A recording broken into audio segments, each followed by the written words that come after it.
Hello दोस्तों, आप सभी लोगों का हमारे यूट्यूब चैनल में स्वागत है। आई होप आप सभी लोग अच्छे होंगे और आप सभी लोगों की जो तैयारी है वह अच्छी चल रही होगी। आप लोगों का जो एग्ज़ाम हो रहा है, टेक्नीशियन ग्रेड थर्ड का एग्ज़ाम हो रहा है। जिन लोगों का हो चुका है और जिन लोगों का अभी एग्ज़ाम बाकी है, सभी लोगों के लिए यह क्लासेस इम्पॉर्टेंट है। तो बस आप लोग लास्ट तक जो है इस क्लास को देखते रहिए। और इस क्लास का अगर आप लोगों को पीडीएफ चाहिए तो पीडीएफ के लिए आप हमारे टेलीग्राम चैनल को ज्वाइन कर सकते हैं, जिसका नाम है टीचिंग विथ गोविंद। वैसे टेलीग्राम चैनल का लिंक हम इस वीडियो के डिस्क्रिप्शन लिंक में दे देंगे, वहाँ से भी आप हमारे टेलीग्राम चैनल से जुड़ सकते हैं। तो चलिए शुरू करते हैं। शुरू करने से पहले अगर अभी तक आप लोग हमारे चैनल को सब्सक्राइब नहीं किए हैं तो ज़रूर से ज़रूर सब्सक्राइब करिए, ताकि जब भी हम क्लास को अपलोड करें तो तुरंत आप लोगों तक जो है इन्फॉर्मेशन पहुँच जाए। तो चलिए देखते हैं आज के प्रश्नों को, जिसमें हम पहले कवर करेंगे सामान्य ज्ञान, उसके बाद करंट अफेयर, उसके बाद हिंदी, उसके बाद कंप्यूटर। इस तरीके से जो है हम प्रश्नों को कवर करेंगे। जिसमें हमारा पहला प्रश्न है कि भारत छोड़ो आंदोलन का जो नारा है किसने दिया था। भारत छोड़ो आंदोलन का जो नारा है वह किसने दिया था। तो इसका सही आंसर क्या हो जाएगा, महात्मा गांधी।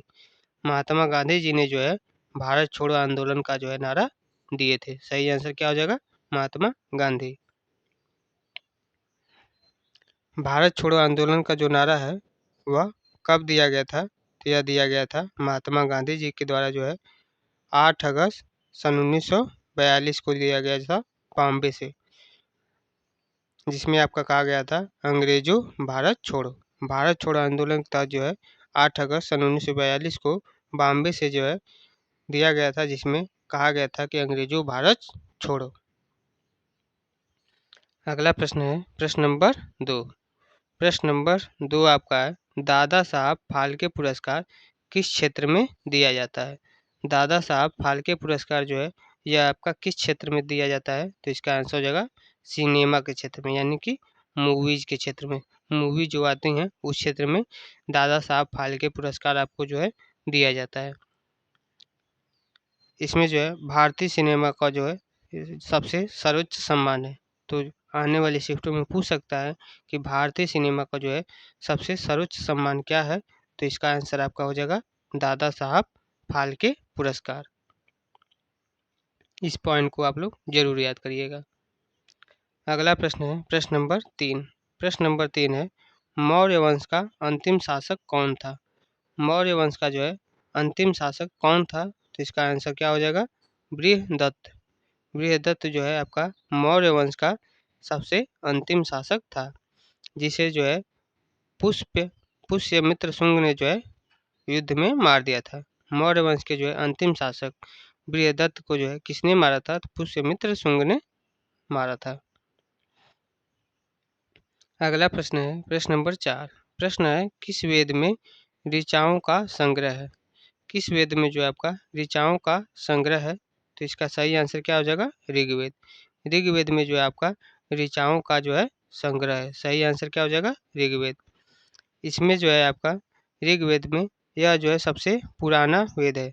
सबसे पुराना वेद आपका कौन सा है। तो ऋग्वेद है, जिसमें 1028 ऋचाओं को जो है बताया गया है। तो अगर पूछ देता है कि ऋचाओं का संबंध जो है किस वेद से है, तो आपका ऋग्वेद से होगा। और टोटल नंबर ऑफ ऋचाएँ, यानी कि कितने ऋचाओं का संग्रह है इसमें बताया गया, तो 1028। अगला प्रश्न है प्रश्न नंबर 5। प्रश्न नंबर 5 है, झीलों का शहर किसे कहा जाता है। झीलों का जो शहर है किसे कहा जाता है। तो इसका आंसर क्या हो जाएगा, उदयपुर। उदयपुर को जो है झीलों का शहर कहा जाता है, और यह है कहाँ पर, तो राजस्थान में। झीलों का शहर किसे कहा जाता है। तो उदयपुर को कहा जाता है, है कहाँ, राजस्थान में। अगला प्रश्न है प्रश्न नंबर 6। प्रश्न है, भारत के संविधान में कितनी अनुसूचियां सम्मिलित हैं। भारत के संविधान में जो है कितनी अनुसूचियां हैं। तो इसका सही आंसर क्या हो जाएगा, पहले 8 अनुसूचियां थी स्टार्टिंग में, उसके बाद बढ़कर कितनी कर दी गई, 12 अनुसूचियां। तो इस समय जो है टोटल कितनी अनुसूचियां हैं। तो टोटल 12 अनुसूचियां हैं। अगला प्रश्न है प्रश्न नंबर 7। प्रश्न नंबर 7 है, इनाम आयोग किससे संबंधित था। इनाम आयोग जो है यह आपका किससे संबंधित था। तो इसका आंसर क्या हो जाएगा, जमींदारी अधिकारों के जो है निर्धारण से। इनाम आयोग जो है आपका किससे संबंधित था? तो ज़िम्मेदारी अधिकारों के जो है निर्धारण से आपका संबंधित था इनाम आयोग। अगला प्रश्न है प्रश्न नंबर 8। प्रश्न नंबर 8 है नीति आयोग का जो गठन है किस वर्ष हुआ है? नीति आयोग का जो गठन है वह किस वर्ष हुआ था? तो इसका सही आंसर क्या आ जाएगा? सन 2015 में। नीति आयोग का जो गठन किस साल किया गया था? तो सन 2015 में किया गया था। इसको जो है अब बदल कर क्या कर दिया गया है? नीति आयोग को जो है इस समय बदल कर योजना आयोग नीति आयोग जो है यह आया है किसको बदल कर आया है? पहले इसका नाम था योजना आयोग, उसकी जगह पर सन 2015 में इसको बदल कर जो है नीति आयोग कर दिया गया है। अगला प्रश्न है प्रश्न नंबर 9। प्रश्न नंबर 9 है भूकंप को मापने की इकाई क्या है? भूकंप को जो है मापने की इकाई क्या है, यानी उसको क्या कहते हैं? तो इसको कहते हैं रिएक्टर स्केल। भूकंप को जो है मापने की इकाई को क्या कहा जाता है? तो रिएक्टर स्केल कहा जाता है। सही आंसर क्या हो जाएगा? Richter scale. अगला प्रश्न है प्रश्न नंबर 10। प्रश्न नंबर 10 है जल्दबाजी का जो है अर्थ क्या है? जल्दबाजी का जो है आपका अर्थ क्या है? तो इसका आंसर आपका हो जाएगा उतावलापन या फिर शीघ्रता बिना सोचे ही शीघ्रता करना अथवा उतावलापन दिखाना, वह आपका क्या कहलाता है? जल्दबाजी कहलाता है। आगे देखते हैं, अब हम करेंगे करेंट अफेयर से संबंधित महत्वपूर्ण प्रश्न, जिसमें टोटल 5 प्रश्न सम्मिलित है। तो चलिए देखते हैं कौन कौन से प्रश्न हैं। जिसमें आपका प्रश्न है प्रश्न नंबर 11। प्रश्न नंबर 11 है 2025 में वंदे भारत मेट्रो पहली बार कब शुरू हुई थी? 2025 में वंदे भारत मेट्रो पहली बार कहाँ पर शुरू हुई थी? तो ये आपका पहली बार शुरू हुआ था लखनऊ से कानपुर सेक्शन तक। लखनऊ से जो है कानपुर तक सेक्शन तक जो है आपका वंदे भारत मेट्रो जो है पहली बार शुरू किया गया। सही आंसर क्या हो जाएगा? लखनऊ से कानपुर। यह जो है शहरी क्षेत्रों के लिए लघु दूरी जो है मेट्रो ट्रेनों की जो है शुरुआत करता है। अगला प्रश्न आपका है प्रश्न नंबर 12। प्रश्न नंबर 12 है solar energy corporation of India किस मंत्रालय के जो है अंतर्गत आता है? Solar energy corporation of India यह जो है आपका किस मंत्रालय के अंतर्गत आता है? तो इसका आंसर आपका हो जाएगा नवीन और नवीनीकरण ऊर्जा मंत्रालय के अंतर्गत। Solar energy corporation of India जो है यह आपका नवीन और नवीनीकरण ऊर्जा मंत्रालय के अंतर्गत आता है। आगे देखेंगे, अगला प्रश्न आपका प्रश्न नंबर 13। प्रश्न नंबर 13 है 2025 में भारत का पहला एआई सुपर कंप्यूटर किसने लॉन्च किया है? 2025 में भारत का पहला एआई सुपर कंप्यूटर जो है किसने लॉन्च किया है? तो इसका आंसर आपका हो जाएगा सी डैक ने। सी डैक ने जो है 2025 में भारत का पहला एआई सुपर कंप्यूटर को जो है लॉन्च किया है। सी डैक का मतलब क्या है? तो इसका मतलब है centre for development of advanced computing. C DAC का फुल फॉर्म हो जाएगा centre for development of advance computing. अगला प्रश्न आपका है प्रश्न नंबर 14। प्रश्न नंबर 14 आपका है विकसित भारत @ 2047 मिशन का उद्देश्य क्या है? विकसित भारत @ 2047 मिशन का जो उद्देश्य क्या है? तो इसका आंसर हो जाएगा भारत को 2047 तक जो है विकसित राष्ट्र बनाना।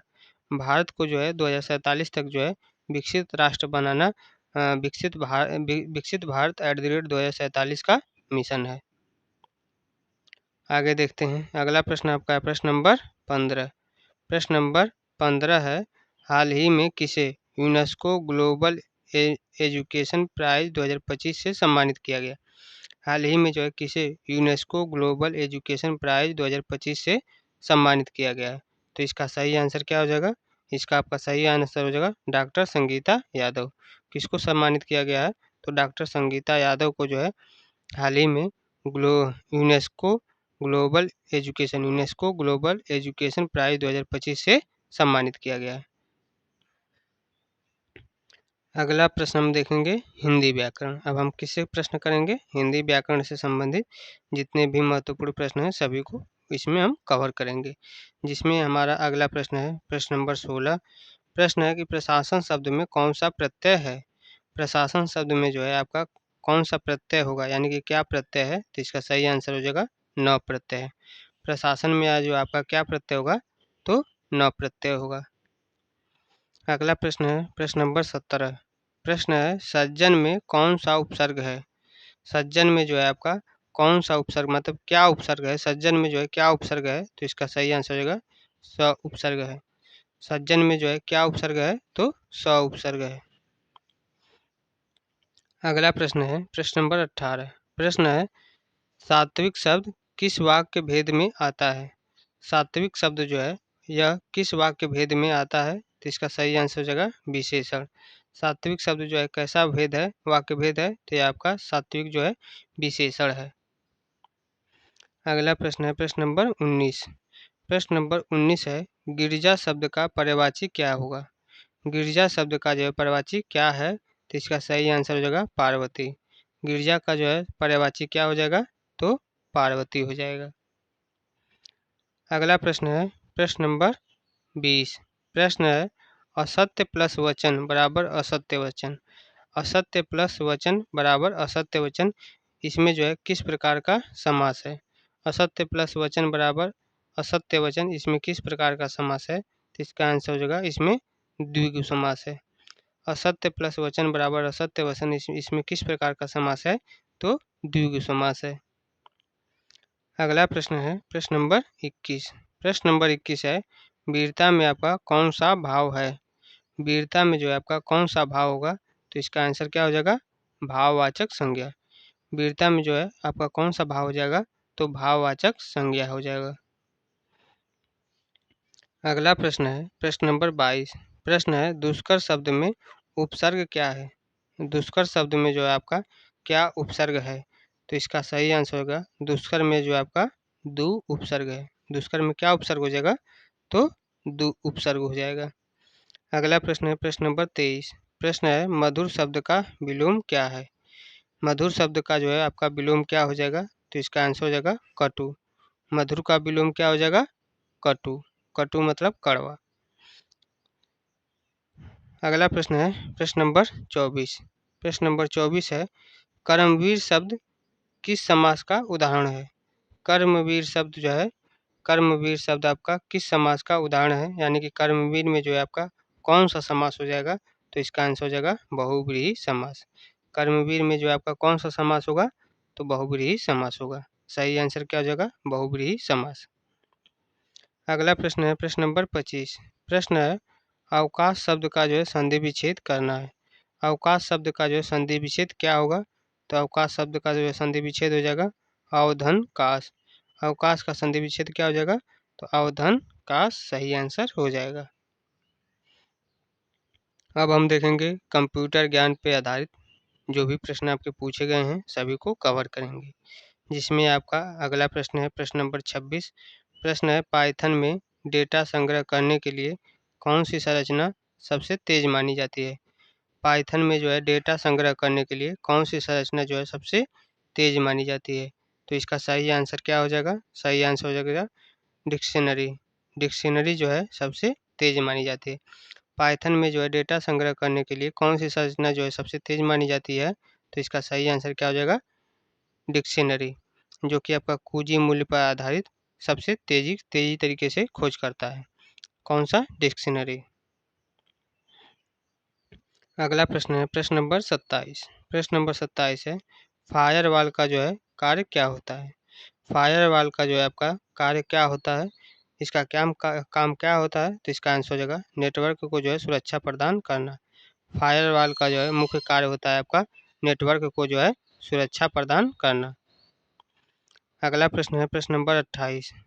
प्रश्न नंबर 28 है BIOS का कार्य क्या होता है।